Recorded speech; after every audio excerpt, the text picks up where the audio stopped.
అటు మోడీ గారు కానీ ఆ దేశాలకి న్యాయం జరుగుతుంది అని నమ్మకం పనులు వచ్చారు. ఆయన గెలుస్తారు. కానీ ఏదైతే గెలుస్తున్నారో అదే విధంగా ఉంది. తర్వాత లాస్ట్ లో ఆయన కూడా బీజేపీ, జనసేన, టీడీపీ ఉమ్మడి అభ్యర్థి చండి గారికి ప్రజలందరికీ నమస్కారం. ఏ సమస్య వచ్చినా ఇంటికి వెళ్తే అప్పటి నుంచి మళ్ళీ ఎలక్షన్ కనబడతారు తప్ప మీకు కనిపించే దాఖలాలే ఉండవు. కార్పొరేటర్లుగా వాళ్ళ పెత్తందారులుగా చెప్పుకుంటే వాళ్ళు కలుస్తా కూడా లంచాలు తీసుకుంటున్నారు. ఈ మధ్య ఆర్మాది గారికి కలవాలంటే బుద్ధి గారు ధీటుగా వెనకంజ నడిపించే అన్నగారు ఈ రోజు మన ముందు వచ్చారు. చండి గారు చంటల నాయకత్వం ఎలా నడుస్తుందో తెలుగుదేశం పార్టీ అదే ఆల్రెడీ నరేంద్ర మోడీ గారి ఆశీర్వాదంతో, పవన్ కళ్యాణ్ గారి అండతో, చంద్రబాబు గారు ఎప్పుడైతే ఇప్పుడు మనం చేయవలసిందంతా ఒక్కటే. ఏలూరు చరిత్రలో ఇప్పటి వరకు ఎవరు గెలవనటువంటి మెజారిటీతో అన్నగారు 2 నిమిషాలు పెద్దలకు, ఎదుర్కొన్న ఆడపడుచులకు, జనసేన పార్టీ నాయకులకు, కార్యకర్తలకు, తెలుగుదేశం పార్టీ నాయుడు గారు కానీ ఏదైతే విప్లవాత్మకంగా ఇంటింటికి తిరిగి ప్రజా సమస్యల మీద పోరాటం చేశామో ఈ పనికి 4.5 సంవత్సరాలు బయటికి రాని ఇవాళ ఇంటింటికి వచ్చి అవినీతి సూట్ కేసులు ఏలూరులోకి తీసుకొచ్చి అక్కడక్కడ పెడతాం జరిగింది. డబ్బు ఇప్పించే పూచి, అవినీతి కలిగించే పూచిని కూడా మేము చేసుకుంటున్నట్టు మీరందరూ సంబరాలు చేసుకోండి. ఆయన నమ్ముకొని మీరు ఓట్లేస్తే మీరు నట్టేట మునిపోతారు. ఈ రోజు 7 పంచాయతీల్లో కూడా తిరిగారు. ఆయన జనాలకి తెలవకుండా తమ్మినారు అనుకున్నారు. ఆయన తమ్మినారులో నిన్నో ఏంటో తెలియదు. అవినీతి గారు అభివృద్ధి చేసిన నాయకులు పడే ఆయన 3 సార్లు ఎమ్మెల్యేగా చేశారు. 5 సంవత్సరాలు మన బడే అతను ఓటు వైనింగ్ చేశారు. ఏదో నెగిటివ్ ఓటు వ్యాపారం చేశారు. ఈ మధ్యన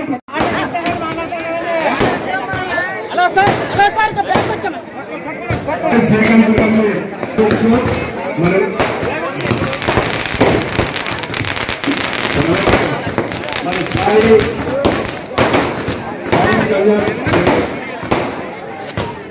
అల్బాగ సాయి, అల్బాగ సేన, సుము పవన్, దాడి సాయి మోహన్, మహేంద్ర, రాపేడి జగదీష్, వీరాస్వామి, రాపేడి జగదీష్, మహేంద్ర, అండి జ్యోతి, అండి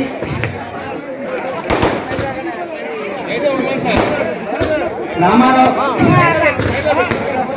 చిన్ని పవన్,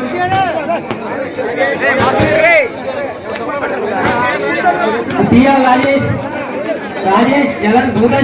జలంధర్, సతీష్ కుమార్, ప్రసాద్, సాయి, పవన్, మనోహర్, శ్రీను, గోవింద్, టిఆర్ రాజేష్, మల్లేష్, అల్బాగ సాయి,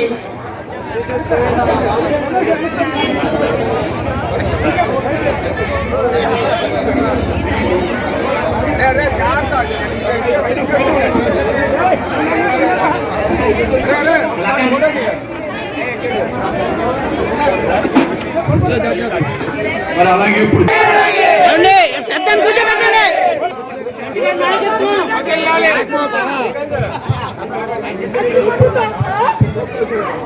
రమేష్ గారు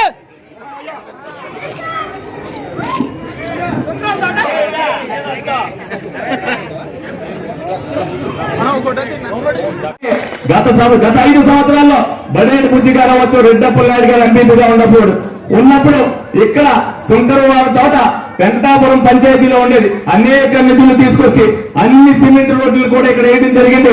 ఇప్పుడు మీరు కూర్చున్న రోడ్డు కూడా బుజ్జి గారు పడిందని మీకు ఈ సందర్భంగా మీ అందరికీ కూడా తెలియజేయడం జరుగుతుంది. అలాగే ఒక కళ్యాణ మండపం కట్టారు, దానికి మౌలిక వసతులు లేవని చెప్తున్నారు. అంటే ఒక కళ్యాణ మండపం 2 ప్రజాప్రతినిధులు కట్టినప్పుడు కనీసం దాని మౌలిక వసతులు కూడా 5 సంవత్సరాలుగా కల్పించలేని దుస్థితిలో ఈ ప్రజాప్రతినిధులకు సిగ్గుపడవలసిన పరిస్థితి ఉంది.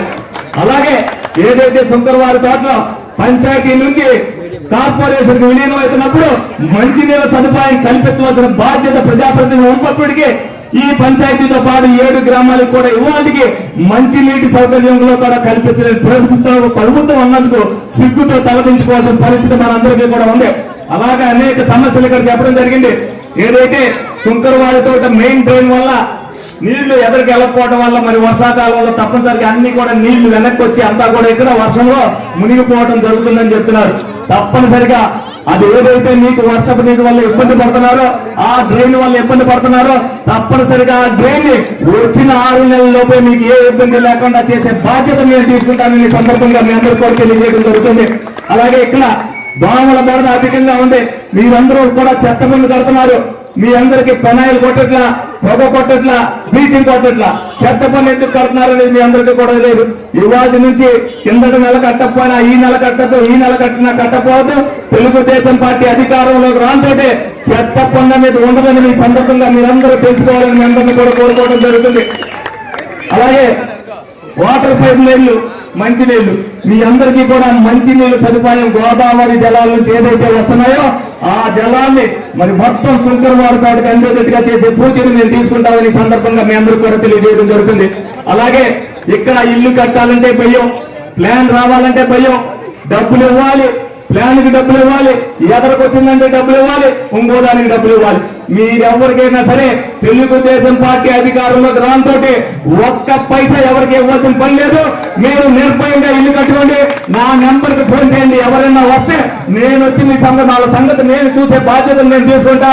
మీ అందరికీ కూడా ఏదైతే ప్రజాప్రతినిధులు ఇక్కడ దౌర్జన్యం చేసి బెదిరించి బ్లాక్ మెయిల్ చేసి డబ్బులు తీసుకుంటున్నారో మీరెవరికి భయపడవలసిన పని లేదు. ఒక్క రూపాయి కూడా దేనికైతే ప్లాన్లు కట్టాలో అది కట్టండి తప్పితే ఒక్క రూపాయి కూడా లంచం ఇవ్వాల్సిన పరిస్థితి మీకు భవిష్యత్తులో ఉండదు. అలాగే మంచినీటి కోసం కూడా డబ్బులు తీసుకుంటున్నారు. పంపు వేయాలంటే మంచినీటి పంపు వేయడానికి కూడా మీరు కట్టవలసిన చలానా కట్టని చెప్తే ఒక్క రూపాయి కూడా ఎవరికి ఇవ్వాల్సిన పని లేదని మీ అందరికీ కూడా సభాముఖంగా మీ అందరికీ కూడా చెప్పడం జరుగుతుంది. అవినీతి అనేది తెలుగుదేశం పార్టీలో ఎక్కడా లేదు. బడేటి బుజ్జి గారు 5 సంవత్సరాల్లో ఎవరైనా మీరు ఒక్క 100 రూపాయలైనా ఏ రోజు నేను ఇవ్వడం జరిగిందా అనేది మీరు అందరూ కూడా తెలుసుకోవాల్సిన అవసరం ఎంతైనా ఉంది. ఒక 100 రూపాయలు అవసరం అయితే మీరు ఇక్కడి నుంచి ఆటోలో వచ్చినాక 100 రూపాయలు మా జేబులో ఏం చెప్తాం కానీ ఒక్క రూపాయి కూడా ఎవరి దగ్గర వసూలు చేయకోకుండా 5 సంవత్సరాల పరిపాలన సాగింది.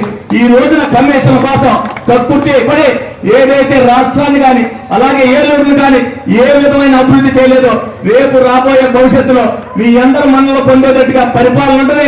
తప్పనిసరిగా మీకు ఏ ఇబ్బంది వచ్చినా సరే ఇప్పుడు మీకున్న సమస్యలే చెప్పారు. రేపు రాబోయే రోజుల్లో మీకు ఏ చిన్న సమస్య వచ్చినా అది పోలీస్ కావచ్చు, ఎంఆర్ఓ ఆఫీస్ కావచ్చు, కలెక్టర్ ఆఫీస్ కావచ్చు, మున్సిపాలిటీ కావచ్చు, ఏదన్నా సరే నిర్భయంగా మా ఇంటికి వచ్చి 5 నిమిషాల్లో పనిచేయించుకునే బాధ్యతను తీసుకుంటారని మీకు సందర్భంగా తెలియజేయడం జరుగుతుంది. మీరు వచ్చేటప్పుడు మీ పని పోకుండా ప్రతి ఒక్కరు కూడా నా నెంబర్ ఇప్పటికే సగం మంది ప్రజలకు ఏలూరు నియోజకవర్గంలో తెలుసు. మీరు కూడా నెంబర్ తీసుకోండి. ఇక్కడ ఎవరైతే మా ప్రజాప్రతినిధులు వాళ్ళందరి దగ్గర అలాగే నా పాంప్లెట్ మీద కూడా నా నెంబర్ ఉంది. మీరు ఎప్పుడైనా సరే నిర్భయంగా అర్ధరాత్రి ఫోన్ చేయొచ్చు. నా ఫోన్ నెంబర్ అనేది కట్టడం అనేది ఉండదు. 12 ఎన్నికలు ఎవరు చేశారనేది నాకు భయం ఉండదు. తప్పనిసరిగా చేస్తా. ఒకవేళ హాస్పిటల్కే పని వస్తుంది, అర్ధంతరంగా తీసుకెళ్తున్న పరిస్థితులు వస్తాయి. ఆ 12ంటికి నేను ఫోన్ ఎత్తి ఆ ఫోన్ లో మీకు ఇమీడియట్ గా హాస్పిటల్కి జాయిన్ చేయించగలిగితే ఆ రోజున మీరు ప్రాణాపాయం నుంచి బయటకు వస్తే ఆ రోజున ప్రాణం విలువ తెచ్చినప్పుడు ఆ ఫోన్ కాల్ విలువ నాకు తెలుస్తుంది. తప్పనిసరిగా అటువంటి బాధ్యత ఏ రోజున కూడా విస్మరించుకోకుండా నేను ఒక మీ కుటుంబ సభ్యుడిగా బుజ్జి గారు ఏ విధమైన పరిపాలన అందించారో అంతకు 2 పరిపాలన నేను అందించి మీ అందరి చేత శభాష్ అనిపించుకుంటానని మీ అందరికి కూడా తెలియజేయడం జరుగుతుంది.